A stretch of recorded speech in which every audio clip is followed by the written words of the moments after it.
Emergency fund আগে রাখবেন নাকি ইনভেস্টমেন্ট আগে করবেন?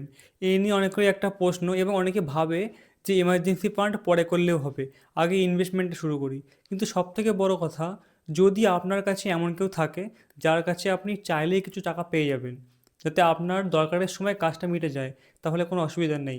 বা যদি এমনটা হয় আপনি পুরোপুরি আপনার নিজের ওপরে ডিপেন্ডেন্ট, তাহলে অবশ্যই ইমার্জেন্সি ফান্ডটা আপনাকে আগে রাখতে হবে।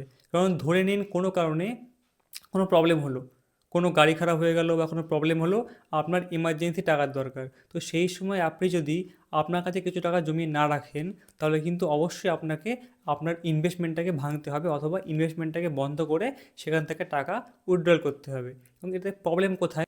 এতে প্রবলেম হলো সেই কারণে হয়তো আপনার ইনভেস্টমেন্টটা বন্ধ হয়ে যাবে এবং যখন আপনি পুনরায় শুরু করবেন, তখন আপনি রিটার্নটা যেই হিসেবে পাচ্ছিলেন ওর থেকে অনেকটা কম পাবেন। তাই ইমার্জেন্সি ফান্ড প্রথমে রাখাটা খুবই দরকার। এবং যদি আপনি মনে করেন যে দরকার পড়লে আমি দরকার মেটাতে পারবো, তাহলে আপনি এসআইপি দিয়ে শুরু করতে পারেন এবং সাথে সাথে আপনি ইমার্জেন্সি ফান্ডের জন্যও মাসে মাসে কিছু টাকা সেভ করতে পারেন।